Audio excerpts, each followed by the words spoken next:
Hello friends, कैसे हैं आप। मुझे उम्मीद है अच्छे होंगे, बेहतरीन होंगे और खूब सारे मज़े कर रहे होंगे।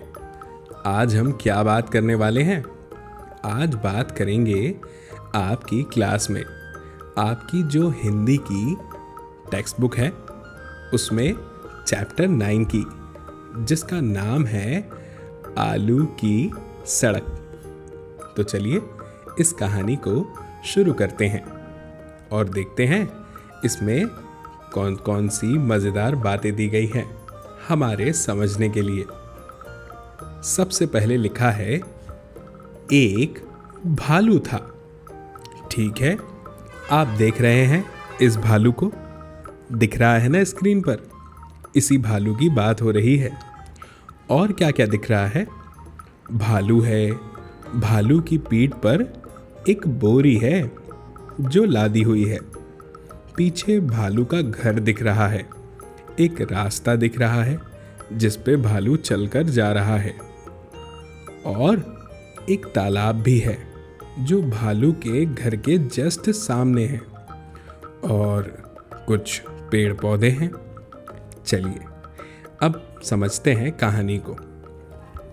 एक भालू था, उसे नानी के घर दूर जाना था। भाई हम भी तो अपनी नानी के घर जाते हैं ना, और आप तो जानते ही हैं नानी का घर इतना पास कहाँ होता है। नानी का घर तो दूर होता है, जहाँ जाने में हमें भी खूब सारा समय लगता है। लेकिन एक बात तो है, जब हम नानी के घर जाते हैं तो मज़ा बड़ा आता है ना। तो भाई ये भालू भी नानी के घर जा रहा है और भालू की नानी का घर बहुत दूर है। ठीक है, आगे लिखा है, रास्ते में खाने के लिए भालू ने बोरा भर आलू पीठ पर रख लिए। अच्छा, तो ये बोरे में आलू भरे हुए हैं जो भालू ने क्यों रखे हैं? क्योंकि नानी का घर दूर है। और चलते चलते रास्ते में भालू ने सोचा कि भाई मुझे भूख तो लग सकती है, तो खाऊंगा क्या, इसीलिए मैं अपने साथ आलू रख लेता हूँ, जिससे जैसे ही मुझे भूख लगेगी तो मैं ये आलू खा लूँगा। और ऐसा सोचकर भालू ने बोरे में भरे आलू और अपनी पीठ पर रख लिए और चलने लगा। आगे लिखा है, पर बोरे में तो छेद था। अब बताइए, भालू ने अपने बोरे में जो आलू रखे, उस बोरे में था एक छेद जो आपको दिख भी रहा होगा। और क्या दिख रहा है? उस छेद से आलू गिर रहे हैं सड़क पर। तो भालू आगे बढ़ता जाता, धप धप धप। अब भाई भालू तो कितना बड़ा होता है, तो जब वो चलता है तो उसके पैरों की आवाज़ तो आएगी। कैसी आवाज़ आएगी? धप धप धप, है ना। और बोरे से आलू टपकते जाते। कैसे? टप टप टप। ठीक है, तो भालू आगे बढ़ता धप धप धप और बोरे से आलू टपकते टप टप टप। ठीक है, फिर ये क्या? अब तो कहानी में लगता है बंदर की भी एंट्री हो गई। चलिए पढ़ते हैं क्या लिखा है। रास्ते में पीपल के पेड़ पर एक बंदर बैठा था। उसने भालू से पूछा, कहाँ जा रहे हो भैया? लेकिन उत्तर में बंदर ने बस धप टप धप टप धप टप ही सुना। अब कई बार होता है ना, हम जब कहीं जाते हैं तो कोई हमसे बात करना चाहता है, लेकिन हमारा मन नहीं करता कि हम किसी से ज़्यादा बात करें। तो भालू तो एक धुन में था। वो धुन क्या थी कि भाई मुझे तो नानी के घर जाना है। अब भालू के पास इतना समय कहाँ कि नानी के घर जाते हुए वो किसी से बात करे। तो बंदर ने, जो कि रास्ते में एक पीपल का पेड़ था, उस पर बैठा हुआ था। अब उसने ये नज़ारा देख लिया तो उसने भालू से पूछा, कहाँ जा रहे हो भैया? लेकिन भालू ने तो जवाब ही नहीं दिया। और बदले में बंदर को आवाज़ सुनाई दे रही थी। कैसी आवाज़? भालू के चलने की, धप धप धप, और आलू के गिरने की, टप टप टप। ठीक है, फिर आगे क्या हुआ? बंदर ने पेड़ से नीचे देखा, रास्ते में आलू पड़े हुए थे। ये देखकर बंदर मन ही मन बोला, भालू चाहे न बताए पर मैं पता लगा सकता हूं। वह खुश होकर पेड़ से नीचे उतरा। अब क्या आपको पता है कि बंदर ने ऐसा क्यों कहा कि भालू भले ही ना बताए कि उसे कहाँ जाना है, लेकिन बंदर को तो पता चल ही जाएगा। कैसे? दिमाग लगाओ। हाँ, बिल्कुल सही जवाब। क्योंकि रास्ते भर क्या गिर रहे हैं? आलू।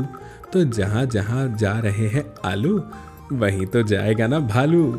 हाँ, तो भाई ये कहानी तो बड़ी मज़ेदार थी ना मज़ेदार? बड़ा मज़ा आया।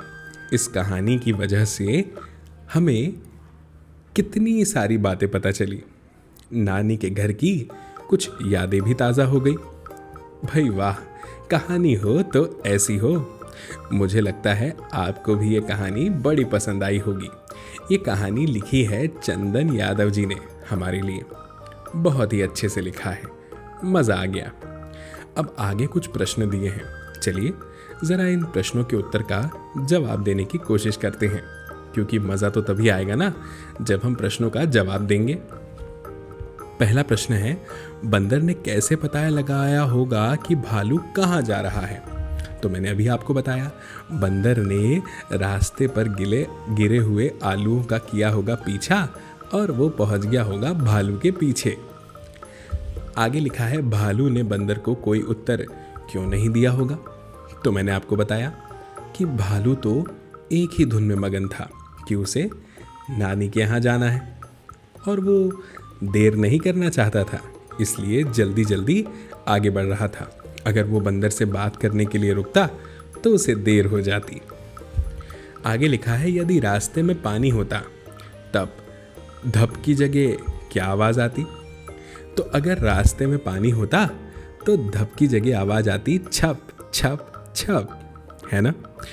आगे लिखा है, अगर बोरे में छेद नहीं होता तो कहानी में आगे क्या होता? अपनी कहानी सुनाइए। अब मेरे हिसाब से तो अगर बोरे में छेद नहीं होता तो बंदर कभी पता नहीं लगा पाता कि भालू जा कहाँ रहा है, क्योंकि भालू तो जवाब दे नहीं रहा। ठीक है ना भाई? वाह, मज़ा आ गया। आगे लिखा है, पानी में चलना कैसी आवाज़ आएगी? भाई पानी में चलेंगे तो आवाज़ आएगी छप। अगर सूखे पत्तों पर चलेंगे तो आवाज़ कैसी आएगी? तो आवाज़ आएगी चर चर। गुब्बारा फूटेगा तो आवाज़ आएगी फट फट। बर्तनों के गिरने की आवाज़ ठंग ठंग इस टाइप से आती है।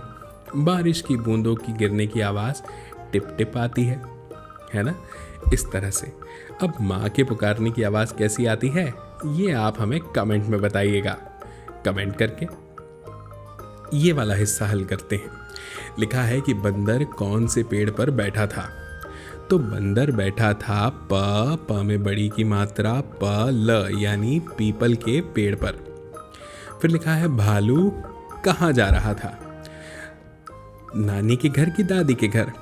तो भालू जा रहा था ना में आ की मात्रा, ना में बड़ी की मात्रा, नानी का में ए की मात्रा के घर, नानी के घर।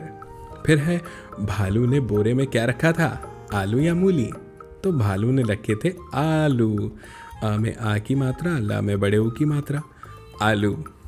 मज़ा आया ना भाई? क्यों नहीं आएगा? तो बच्चों, आपको ये पाठ कैसा लगा मुझे बताइएगा।